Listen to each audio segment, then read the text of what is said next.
Hi, I'm Kevin, And I'm Amanda. and we are serving up. All that jam.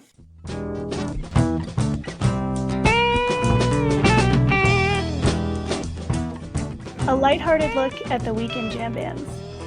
Where we break down the jam scene's biggest stories, Talk new bands.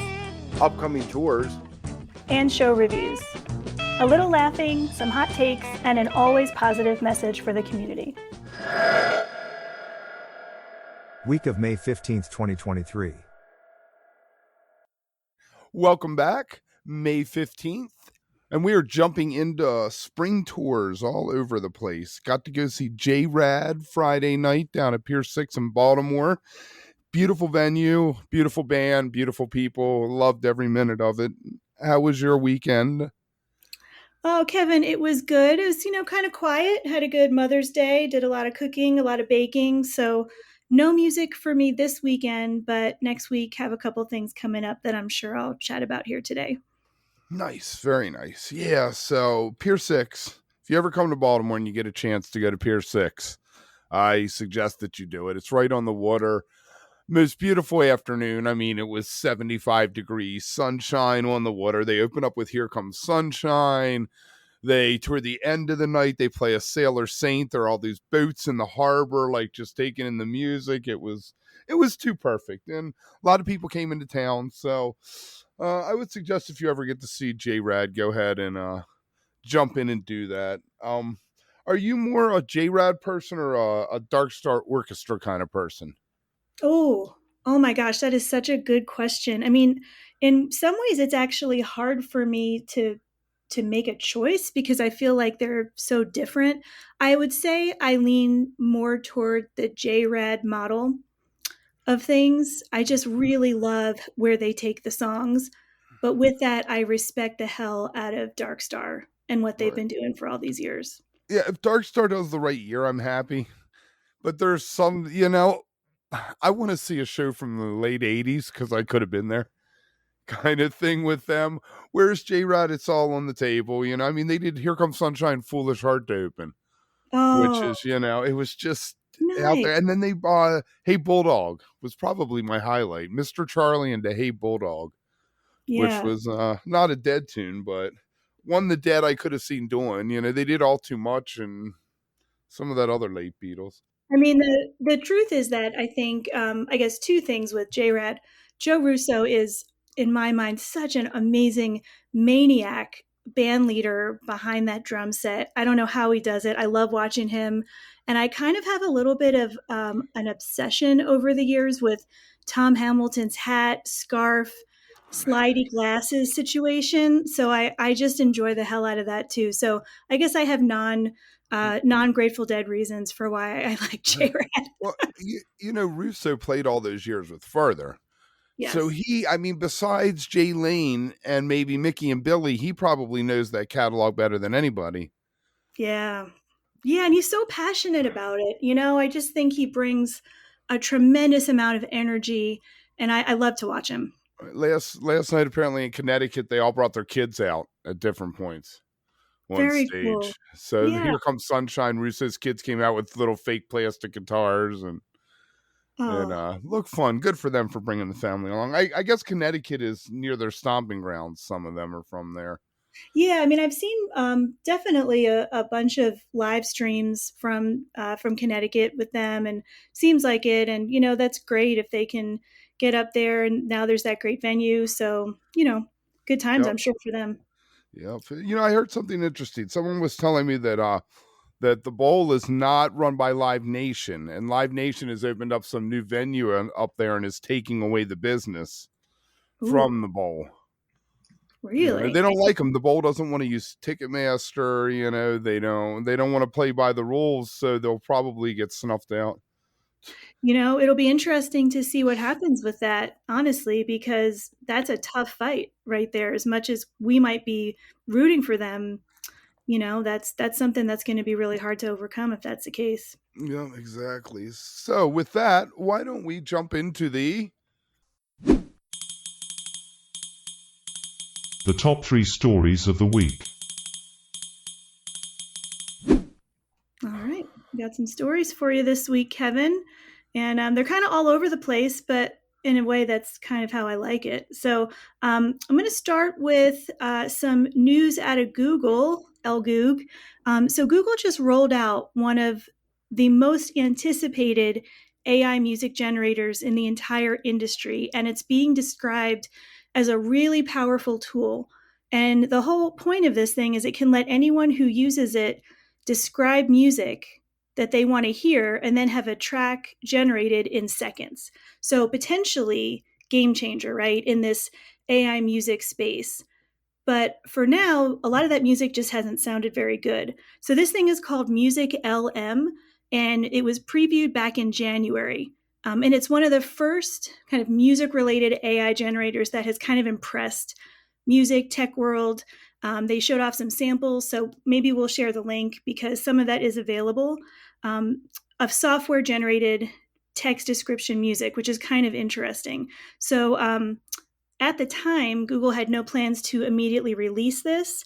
And, they're kind of putting out a wait list for participants right now, trying to handle potential complications from things like copyright infringement. So, definitely something to keep eyes on, I think. Right now, it's just a demo, but it's a launch still, kind of a soft launch. And I I- think it could make a big difference. Is it the little thing that I saw up in the corner that looked like a flask, an Edamara flask?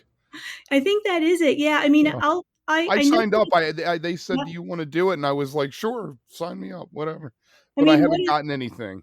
Okay. Yeah, I mean, what I've heard is that at its best, it can actually be pretty astounding, according to some of the people that have reviewed it. And it has these kind of spot on tracks. So someone had asked for funky, happy hip hop beats with horns, or upbeat electronic jingle at an arcade. And, the sounds, some of them were muddled and low quality, but others do show promise. So something to keep an eye on. And obviously, we are not here to in any way take anything from the live music or recorded music industry. But at the same time, this stuff is happening. And so we want to be aware of it. Wasn't it Walter Salas Humaris who's told us that when we asked him what the future of music was, he said AI. Like 6 months ago, he Mhm. said that to us. Oh yeah, that was definitely a while ago. So it seems like Google is going to be maybe leading the pack on some of this. As always. So I was going to say, no surprise there. So yeah, some of this, for example, Rolling Stone just had a story on this just a couple of days ago. So there's definitely more and more happening with that one. So stay tuned. In non-AI music world, Phish, this was just released. According to the New York Post, sources have said that Phish is in talks to play at the soon-to-open MSG Sphere in Las Vegas. Maybe not a surprise. Like Kevin, maybe this is a duh moment. I don't know. Yeah, I Did I don't have see you heard it. that? I don't. I just my thing is the what we know about the Sphere is it's this complete immersive thing with all the videos and lights, and they want to use all the millions of screens in this place. Fish doesn't have a show like that. U2 is building a show to do there for weeks and weeks on end. I mean, are they going to rope Fish in to do like a Baker's Dozen 2 there and then come up with like weeks worth of stuff to use on the screens? I mean, there's only so much Chris can do, to get the full potential out of the place, I I'd guess. be really curious, unless this is an opportunity for them to do something totally different in terms of what we're used to. And maybe that is something that is somewhat, I don't know, interesting, right, for them? I have no idea. I would have thought they would have done a 40th anniversary thing where they could have done retrospective stuff on the screens and also did to make it financially feasible, they have to play like 12, 14 shows.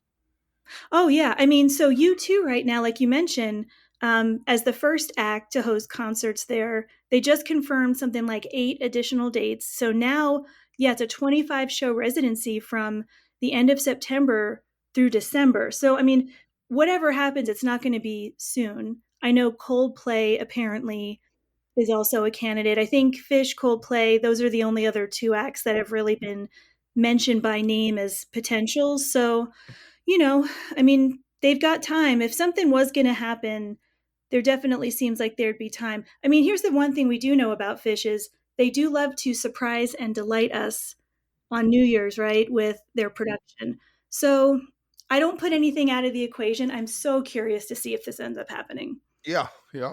Fingers crossed. Yeah, I mean, if nothing else, it would give people a lot to talk about. And as we know, Phish fans love to talk Yeah, about Phish. So exactly. that could be a thing. So that's our second story. I guess maybe not so much news, but more of a what if scenario. And then the last story this week, I'm sure you and everybody else has heard this, but kind of the end of an era of MTV News. As much as none of us have probably thought about this for a really long time, MTV News has still technically been around up until this last week. And so I thought it deserved a mention because, Kevin, I'm sure just like me, you've got some memories of Uh-huh. MTV News. And, it deserves a little conversation, I thought. Kurt Cobain dying. Not that I was that into Nirvana, but I remember I was living in Colorado at the time when MTV was always the one in the background. And that's where I heard about that. I called up my buddy at work and he flipped out, called me a liar, started yelling at me. He was way invested in Nirvana, but Wow. you didn't have the internet then, so it's not like you could pop out your phone and check to see if someone was messing with you. That's true, and I think one of the things that as I've been reading about this, and because there have been a fair number of retrospective articles coming out in the last week, one with Doug Herzog, who really was kind of the force behind all of this. He started the whole thing, 40 years ago, just about. He was MTV News news director, the first one, ran Comedy Central, Fox, USA Network. I mean, has had an incredible career. And basically, in his words, even though he had even forgotten about MTV News, it's a sad day. MTV kind of hasn't been what it was for a long time. But as that kind of ability to bring what was considered, especially then, that really kind of counterculture, alternative music space into mainstream viewership was really, I think, such an amazing thing. And now it's hard to kind of, like you said, with all the ways that we can get information, it's hard to think about how important that was to a lot of us. But it really was, our kind of major source of news and music info. Right, exactly. Yeah, for sure. So, one of the things that I thought maybe we could chat about a little bit later today were just, like you mentioned, some of those moments, from MTV News, just a few from back in the day. So, maybe we'll come back to that a little bit later. But, Kevin, I wanted to give that a little time tonight. Well, do you want to hop into that now before we get into the interview, or do you want to do the interview first? You know what? Let's continue with this, I think. Just have a couple little facts and some other things. For some of us, it might be a walk down memory lane. For others, it might be almost impossible to imagine that some of these things happened. And so, the thing about MTV News that I guess at the time I never thought about, also, I was, young teens, high school, so I wasn't thinking about it, was that you had this ability with MTV News to kind of go from politics to culture to music. It really, in no way, was just about music. So, the one story that came to my mind, I think this was in '94. Bill Clinton was on MTV News. He had made a promise to come on MTV if he got elected. And so he did, of course. And there was a series of personal questions in this like town hall style program on MTV News that was supposed to focus on violence in America. However, one of the questions about personal preference made headlines. And this was actually one of the things that I think brought MTV News fully into the mainstream. Someone asked President Clinton if he wore boxers or briefs. And he answered it. He said, usually briefs. He said He, depends. it depends, right? Yeah.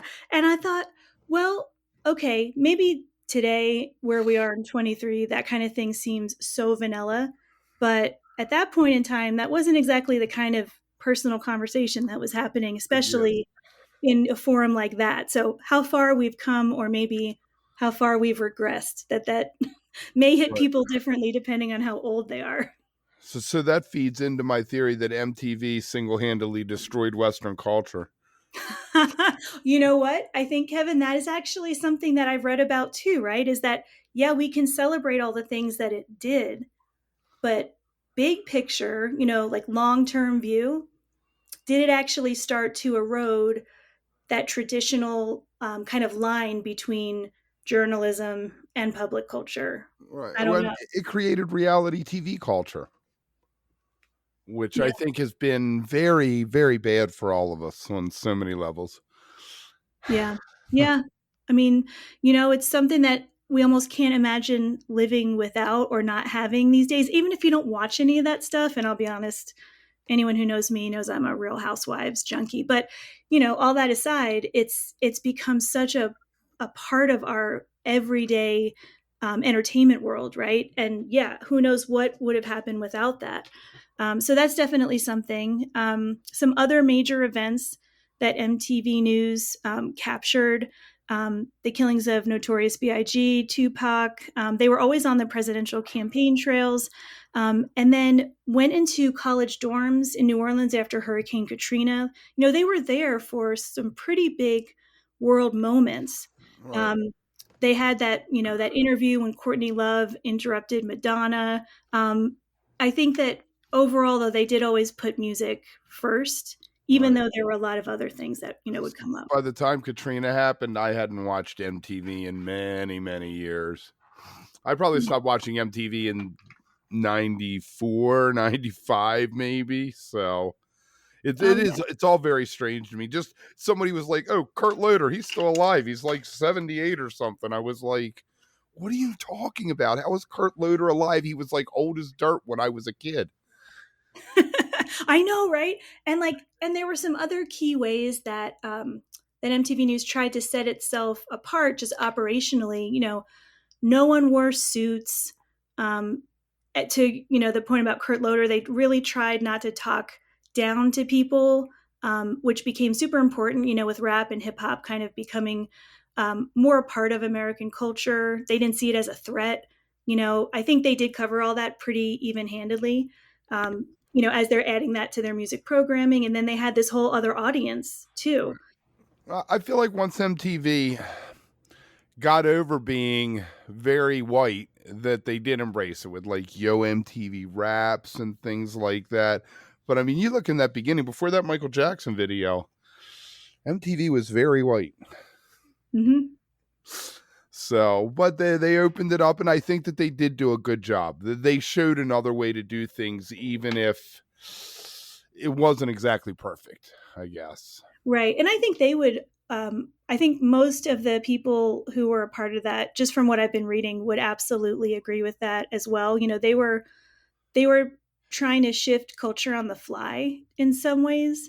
And it seems like they were given a lot of leeway, from whoever in corporate was making decisions to do that.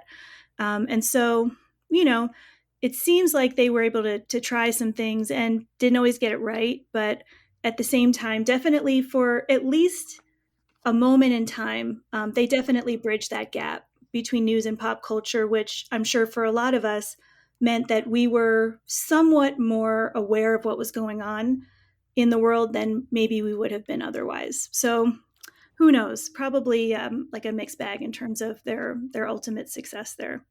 Yep. Yep, exactly. So very interesting. Very interesting. We have an interview coming up with Andrew McConathy from Drunken Hearts. But the rest of the week, let me run down what that is, and then we'll jump into that. We have Stuart Boozy on joining Antibalas Afrobeat Orchestra on Tuesday. Wednesday, we got Scott McMicken from Dr. Dog talking about he has a whole company that releases things on cassettes, and his latest, The Ever Expanding, was released on cassettes, and we got into a little bit about that. Thursday, Chris Yunker about playing Bowl Live with Soul Live, how he ended up on stage from being a tech for the band. We got Brian J. from the Pimps of Joy Time on Friday talking about the Grateful Dead and the idea of being a jam band. And we revisit that on Saturday with Alan Evans from Soul Live about being labeled a jam band. And next week, we're going to have Oregon Fairchild. We got Joel from Humphreys coming on and a few other things because summer camp is less than 2 weeks away. And with that, let's jump into this interview. This first thing we're going to listen to is about we had put out something about his new album, but this is more about working in Nashville and working with Vince Herman from Leftover Salmon, and we'll see you on the other side.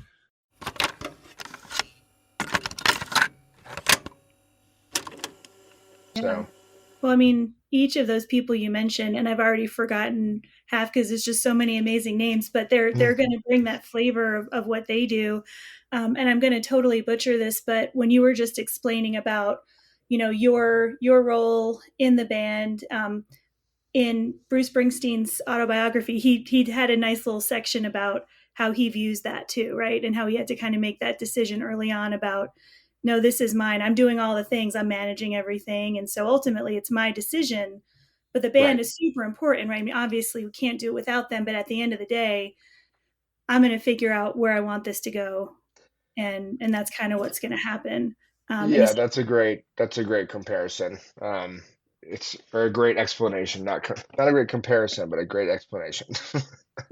Um, but yeah, it definitely at one point in the pandemic, which we also learned, don't make any like brash decisions during the pandemic. Like this, this might not be a permanent thing.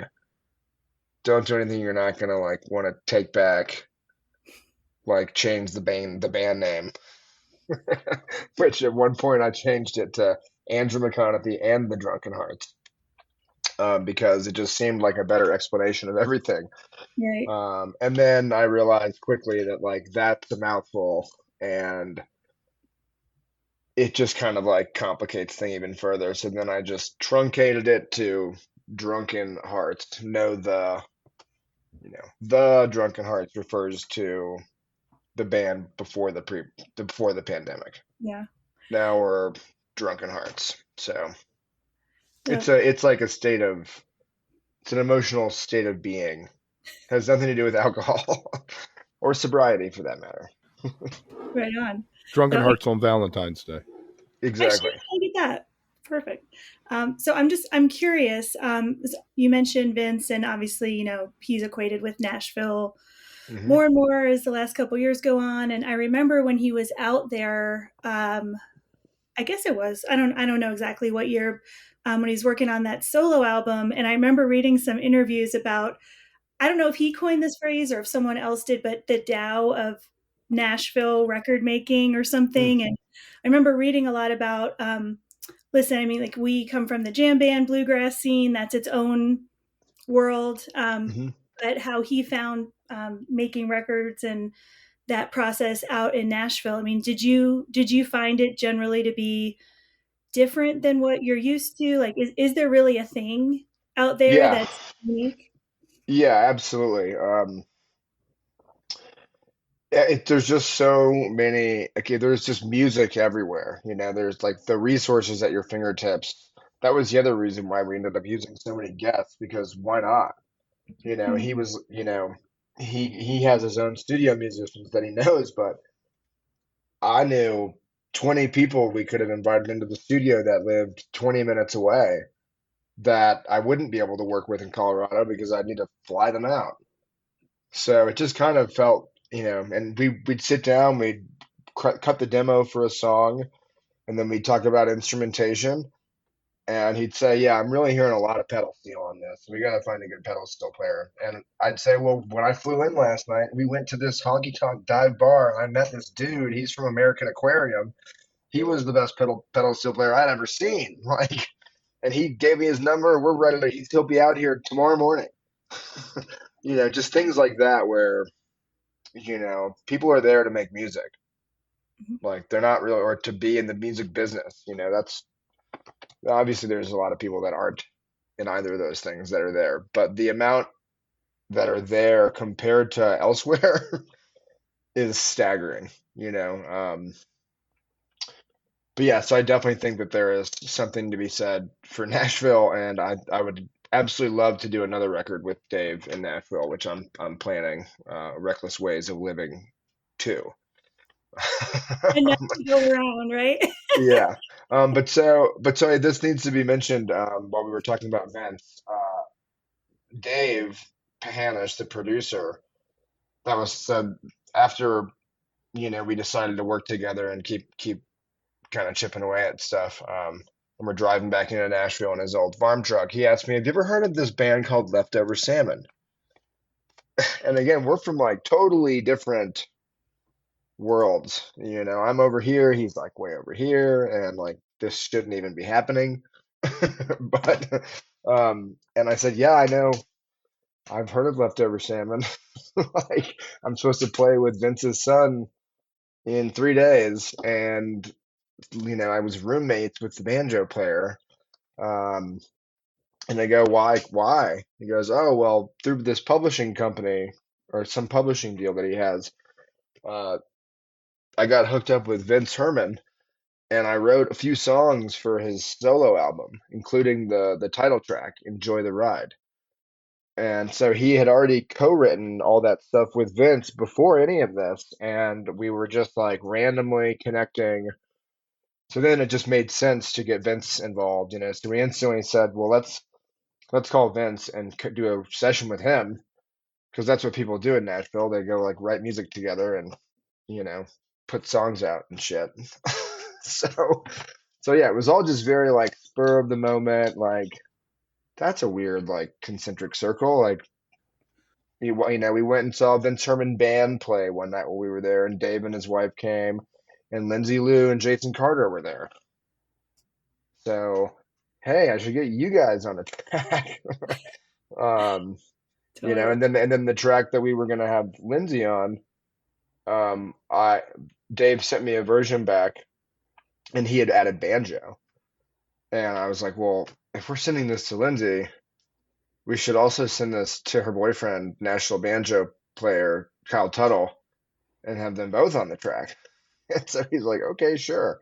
So boom, these things just, it was very organic, the whole process, and we wrapped, it was pretty much done in late August. I think we did 3 sessions, one in August, one in October, one in November, and then we finished mastering about a month ago. So Wow. relatively speaking, that's pretty damn quick, especially when you're talking about recording in another state.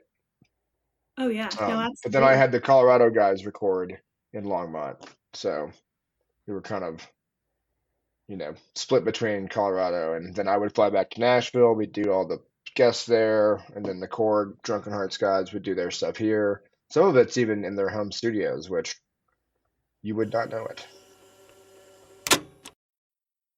Kevin, this conversation with Andrew I thought was really great, and he wasn't afraid to share his opinions on a lot of things. So we're going to get back into this interview here in a second.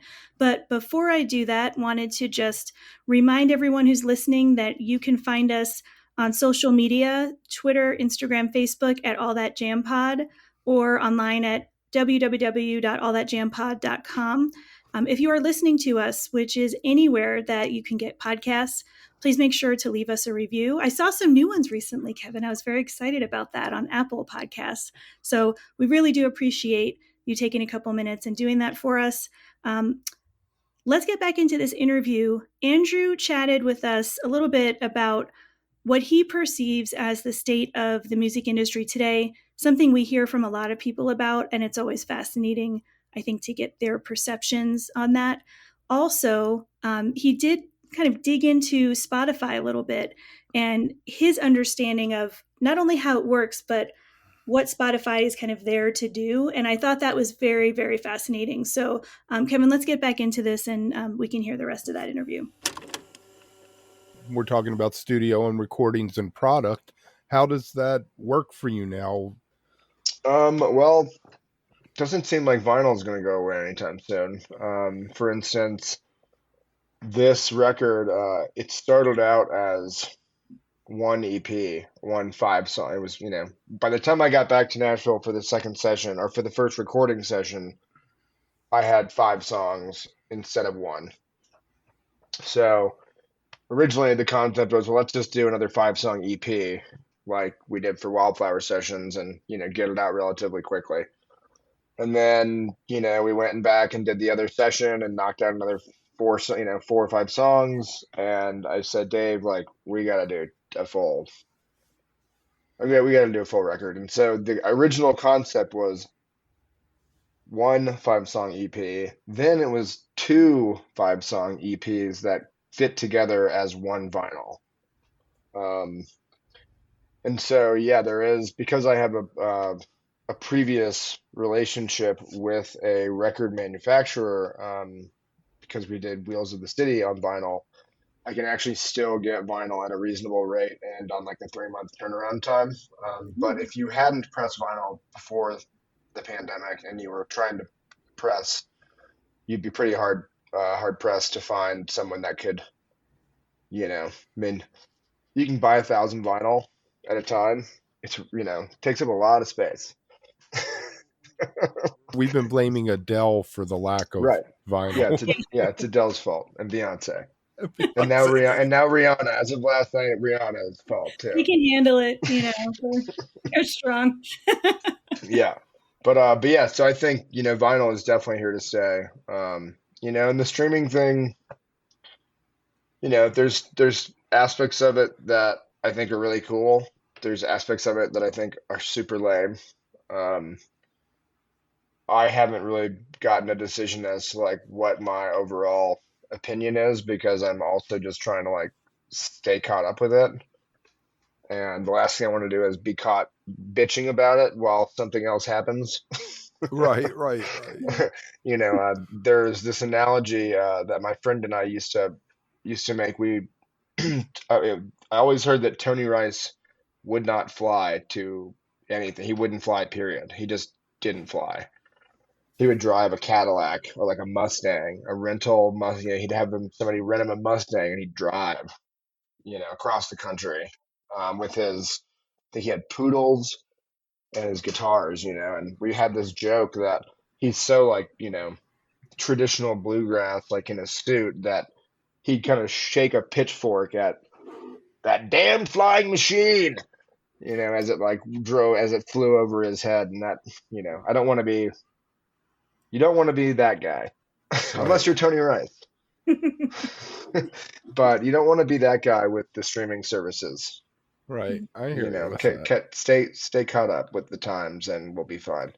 Yeah. But yeah, it's changing so quickly. I mean, now your Spotify, your profile can have a video, or like your song can have a video through Spotify, and like it's only like a 15-second video, but it's only on your phone. And then there's like canvases, and it's a lot. It's like a full-time job, just like staying caught up with streaming services. But I switched over to the new platform today, or not today, but for this new release. As far as like how to distribute digitally. Bandcamp? Are you on Bandcamp?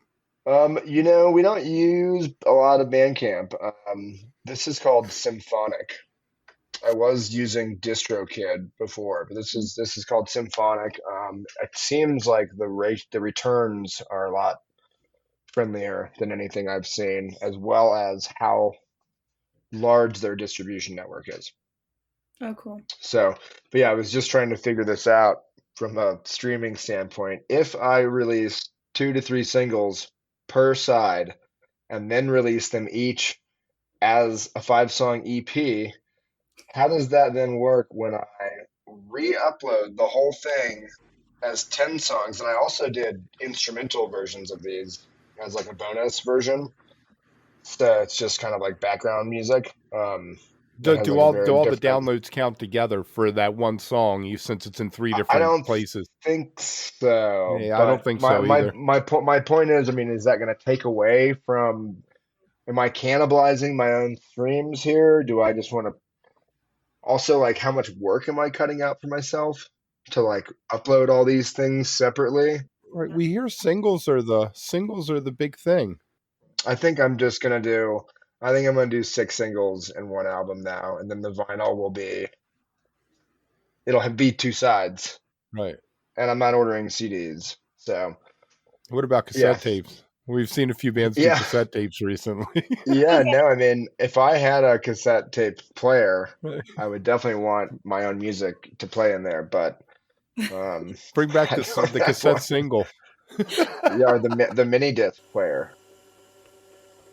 We are on Spotify. And I don't do anything with it. I have everything syndicated there, but he has this understanding of developing the playlist and actually using it as a tool to help promote his brand beyond what you get from Spotify, which isn't much in way of a monetary return, you know? Yeah, and Kevin, I really appreciated that perspective. That's one that you don't hear very often. At least I should say I have not seen kind of an explanation from an artist about using Spotify that way. And, anyone who kind of knows me through music or my other show on Homegrown Radio, The Barline Shift, I do make a lot of use of Spotify for different purposes. The way that I see it is somewhat similar to Andrew, and obviously I'm not a musician, so my need to use Spotify is completely different, but I do tend to use it as a launch pad for other things. And sometimes just to help bring attention to different artists or whatnot, because it is pervasive. And I have a lot of feelings about that. I tend to come back to I support music in a lot of ways directly. This one is indirectly. But then again, you see a lot of artists saying, you know what, we'll go ahead and just give us a like anyway. So I don't know if there's one perfect answer, but I really appreciated Andrew's honesty and his take on maybe a purpose, even if it's not, something that's going to make or break you, for what Spotify can do.